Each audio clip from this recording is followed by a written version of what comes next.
Hello everyone and welcome to Stan the Wine Man TV. I'm your host, Stan Rattan, aka Stan the Wine Man. That's what they call me here in my hometown. And this is the Blue Collar Wine Show, where I try to help you spend your wine dollars wisely.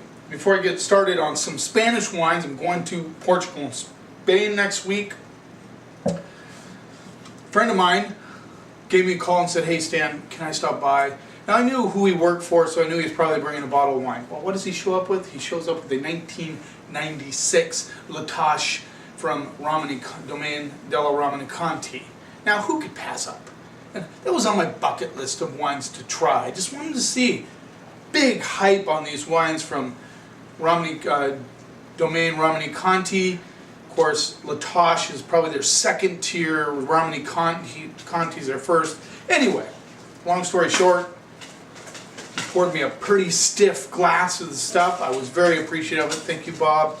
And I was blown away by the aromatics on the wine. Unbelievable. It was still a baby. But at 16 years old, it still had a few years to go before it would be at its full maturity. Still some acid, but man, what a privilege to be able to taste that. I would never blow the cash on that sort of a wine. But the dude who bought it, you know, he can afford to do that sort of thing. And he's very generous. I refer to him on my blog as Dionysius. The name has been changed to protect the innocent. But anyway, I'd like to thank him for that opportunity to taste such an iconic wine as DRC Latache. Well, we're going to do Spanish wines today. And what I love about Spanish wines is that it's a great way to cross over into old world. Like if you're big into the, you know, the lush Zins and the big California cabs, you know, and you want to break into new old world stuff with the old world characteristics, Spain's a good place to go, because a lot of times the wines that they have a lot of fruit on them, but they still have that old world minerality. Sometimes you get that crushed rock. Sometimes you get some heavier tannins, more of that earthiness. But it is a nice way to break into old world style wines if you want your palate to shift in that direction. My palate's all over the place. You know, I don't have any particular favorites. I like them all. But I especially like to find good deals. Wines that are not as expensive, but deliver for the money. We're going to start off with the Honorera Monastrell, or Mourvedre. 100% organic Monastrell grapes, 2013.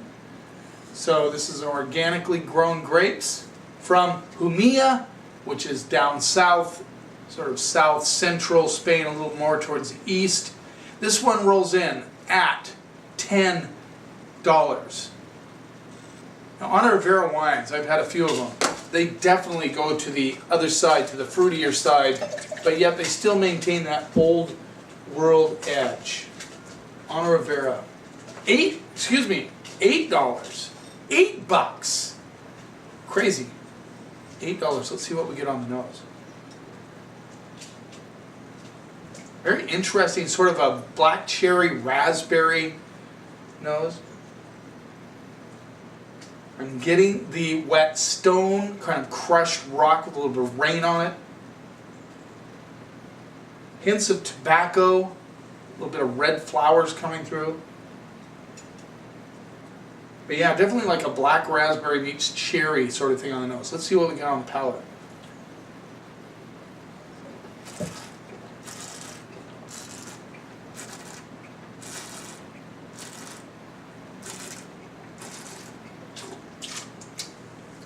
Exactly what I'm talking about.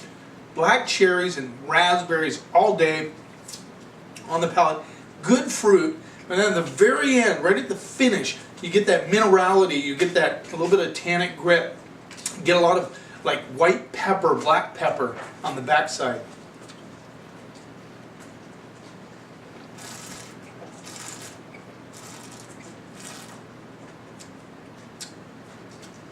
Yeah, so those of you who like a little bit of a fruitier wine, you're going to like this, but be prepared for the finish where it gets into that more serious minerality, a little crushed rock, spiciness. But up front, nice cherry, and that raspberry, the black raspberry, lingers on the back end with a little bit of red flowers thrown in. Fantastic wine for $8. And like I said, good crossover wine. I'm going to go B+ on that wine. $8. It's crazy good. And for those of you who are into the organic movement, who have the concern about that, it's made from organic grapes. It rolls in at a hefty 15% alcohol, which some of you might avoid, but I think it's well integrated. I get a little bit of that warmth, but it isn't a prominent part of the wine. Let's move on. Now, interesting, these are from all different regions of Spain. Spain has so many great growing areas. I mean, everybody knows Rioja, Rías Baixas. Jumilla is coming on strong with a lot of good wines. This one is the, get up in the back, 2013 Alto Venom Evodia Old Vines Garnacha, which we refer to as Grenache, same grape. This one rolls in at $10, and it is from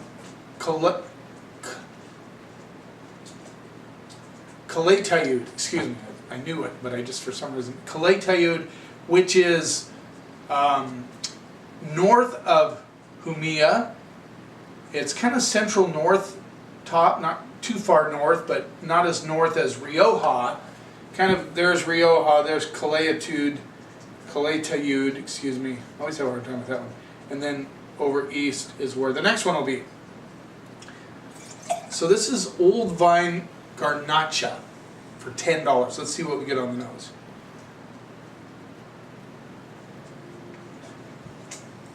Garnacha, a lot of times to me, boy, you can smell the leather on this, like currants and cherries and leather. I mean, loads of leather, like that old worn leather, like an old wallet.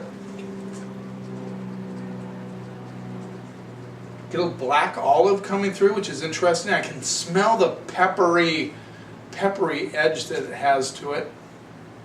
I always like to look at the alcohol because I tell you, when it comes to alcohol, Spain can ramp it up. They're 14.5.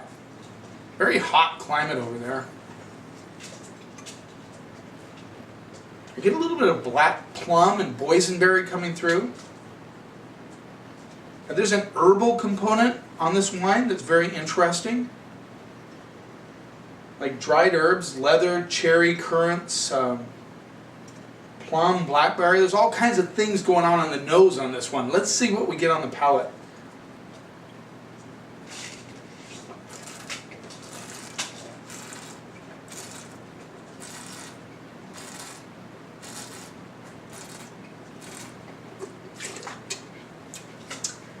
Now this one is very dried herbs. Very interesting. The leather is definitely there. Black olive is very well integrated with the plum, boysenberry, cherry notes. Kind of all there. Has a little bit of that spiciness on the back end that's pretty typical of Grenache. And strawberries. Actually, I'm missing the strawberry edge this one has. Yeah, there's definitely strawberries on the nose.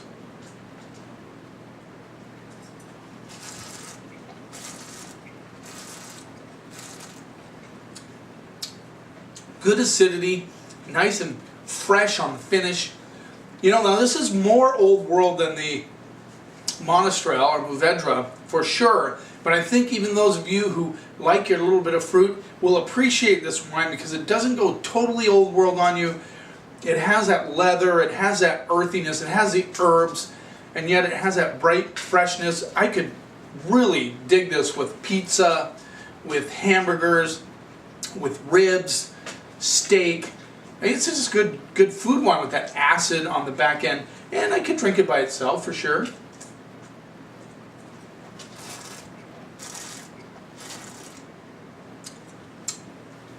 Yeah, maybe, you know, I would make sure that who's ever going to buy this wine wants to go a little more old world, show more of that, you know, minerality, that leather, that earth, those dried herbs, but very well made wine for $10. $10. I'm going to go B on that one. I like it a lot, as is the case with most of the Spanish wines. This is from the region of Priorat, which is on the east coast, just below Barcelona. The region down there, famous for where they make cava. And this is really an up-and-coming region. There's a lot of great wines coming out of this area. And this is called Blue Gray. Let's see if we got anything else going on. It just says Blue Gray. Bottled by Oro Wines, Blue Gray, Priorat, and it is a blend of 45% Garnacha, 30% Monastrell, and 25% Cabernet Sauvignon. Very interesting. And this one rolls in at a hefty, for Spain, don't get me wrong, this isn't expensive, $20 for the Blue Gray blend. Dying to try this wine. Let's see what we get on the nose. Right off the bat I get pencil lead, wood shavings, black olive, tobacco. It's almost meaty. I'd go roasted meat on this one.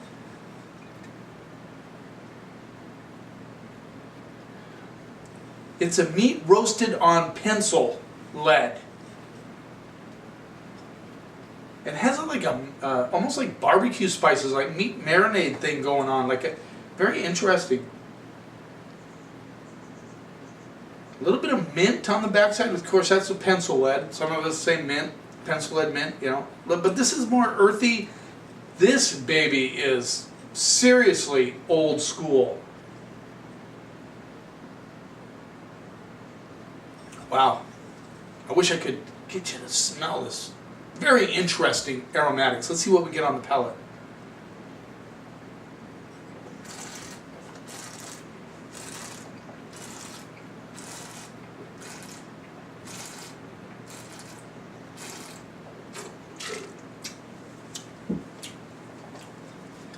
Pretty nice and polished.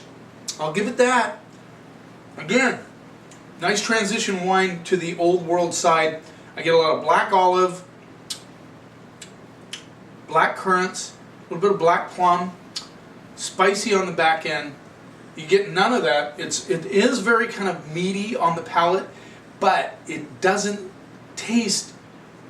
What you get on the palate is so much different than what you get on the nose. It's kind of incredible.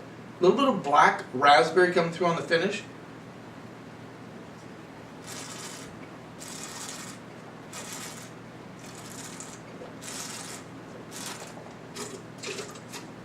There's some tannins.